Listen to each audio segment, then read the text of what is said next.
So there's been a lot of criticism as of late for Batman joining the Arrowverse, but I am here today to let you guys know that it can be done, and here is how.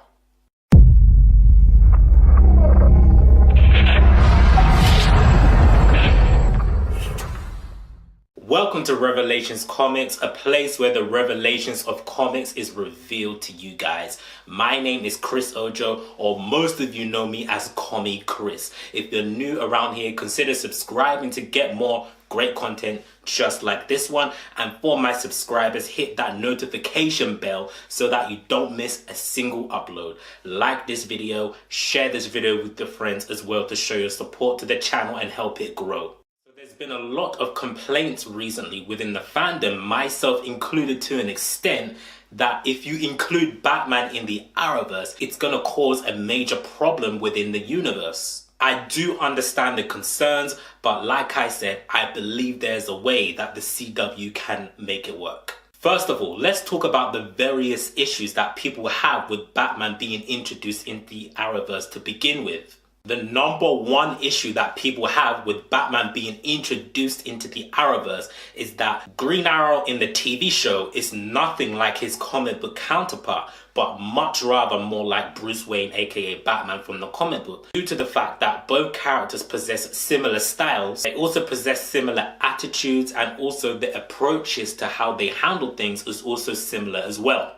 Arrow as a show has taken a lot from the Batman mythos, such as Ra's al Ghul, Felicity basically being the Arrowverse version of Oracle, even though Oracle technically does exist in the Arrowverse, because in season 4, when Oliver wanted to give Felicity the name Oracle, he did mention that it was taken, hinting that she does exist in the Arrowverse. Thea is also somewhat a version of Jason Todd, Team Arrow being a version of the Bat family. We've got Huntress, Deathstroke, etc. Even though Deathstroke was originally a Titans villain, but nowadays he's more linked with Batman, so we can include Deathstroke in this list too. Heck, even in the latest crossover, Crisis on Earth X, Oliver had a kryptonite arrow in case an evil Supergirl ever showed up. But for me personally, I think that is very stupid, simply because there's no way Oliver would know about Supergirl's weakness. And not even that, how did he even get the kryptonite to begin with? Well, to be fair,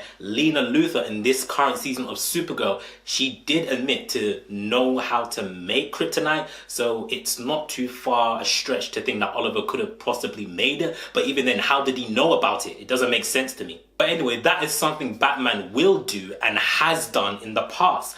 Batman plans for everything, just like Oliver does. So in order for me to explain how Batman can indeed fit into the Arrowverse, let's answer this first question. Where in the world has Batman been all this time? Where was he during the Dominator invasion? Where was he during Crisis on Earth X? Why hasn't any of the heroes recruited him before? Etc. Those kind of questions. To address this, we need to go all the way back to season 1 of Arrow, where Oliver was believed to be dead for 5 years. What if during these 5 years where Oliver was believed to be dead, this was when Bruce Wayne, aka Batman, was most active as the Caped Crusader, and during these 5 years, this was when he was one of, if not the only hero available around the entire world.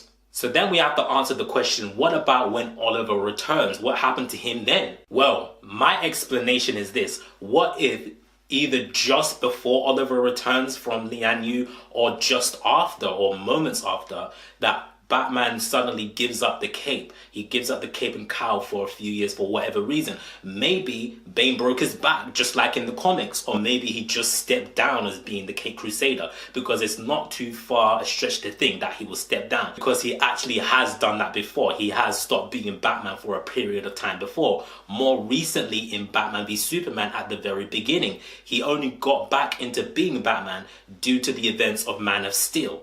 So with that being said, it's not too hard to think that something like that would have happened to the CW version of Batman, and that is why we haven't seen him in the Arrowverse up until this point. So now let's talk a little bit about Ra's al Ghul or Ra's al Ghul. I prefer Ra's al Ghul, but apparently the preferred way to say is Ra's al Ghul. I don't know. What do you guys think? Ra's al Ghul or Ra's al Ghul? Share your thoughts down below in the comments. But just for the sake of this video, let's just say Ra's. Ra's al Ghul is a crucial Batman villain, and Arrow has already used the character to the extent where both Arrow and Ra's al Ghul have basically copy and pasted Batman and Ra's al Ghul's encounters from the comic books. For example, Ra's wanting Oliver to be his successor is the exact same thing that happens in the comic books. Ra's wants Batman to be his successor.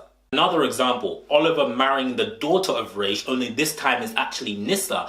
But to be fair, I don't think Batman married Talia al Ghul in the comics. I could be wrong, but all I know is that they have a child named Damian Wayne, which is of course my favorite version of Robin. So this is all stuff Batman has done in the comics. So how does the CW address this? Well, it can all be explained like this, and it's fairly simple, to be honest with you. Before Ra's and Oliver ever met, Bruce and Ra's first encountered each other. Ra's wanted Bruce to be his successor, but ultimately failed in recruiting him to be his successor. But then Oliver came along, and now Ra's finds a new successor, or he finds a new potential successor in the form of Oliver Queen. So that is how I would address the Ra's al Ghul issue.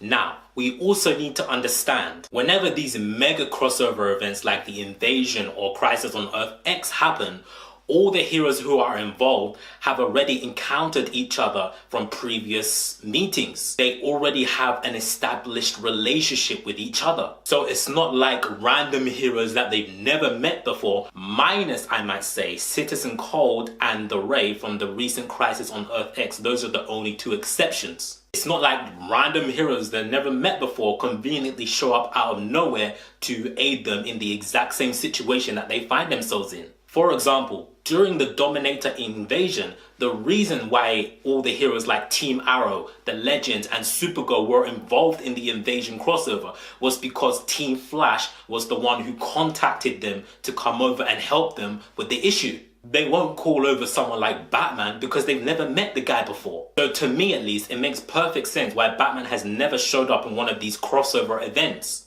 More so, these crossover events are hardly ever publicized on the news, and also Batman is known to operate in Gotham and Gotham only, unless he's with the Justice League. But at this point in time, there's no Justice League, so he mostly operates in Gotham. So if he's too busy focusing on his city in Gotham, how would he know of a invasion level event taken on somewhere else that is not his city? But then again, Oliver did name drop Bruce Wayne during season 6 of Arrow when he basically said something along the lines like, have you seen Bruce Wayne leave Gotham City recently? Confirming that Gotham City is in fact on Earth 1 and that Bruce Wayne does exist on Earth 1. So it is very possible that Bruce Wayne is still active in Gotham City as the Batman. But then again, if Bruce Wayne is still active as Batman, it wouldn't really make sense that Bruce Wayne is not in the crossover event, but Batwoman is. Maybe if Bruce Wayne is still active as Batman, maybe he's just off on another mission. Batwoman is stepping in on behalf of the Gotham City. During Supergirl Season 2, it was basically confirmed by Kara herself that Batman does indeed exist on her Earth too, when she said that her cousin Clark basically worked with someone who had lots of demons. That's clearly a direct reference to Batman. So the question that I ask you guys to round up this video is that, is the Batman of the Arrowverse from Earth 1 or from Earth 38, being Supergirl's Earth? Let me know what you guys think. Share your thoughts down below in the comments. And how do you feel about Batwoman and Gotham City being introduced into the Arrowverse during this next crossover event coming next season? Let me know what you guys think. Share your thoughts. So if you like this video, give this video a big thumbs up. Share this video with your friends. Subscribe to my channel if you're new. And I'll see you guys later for more videos.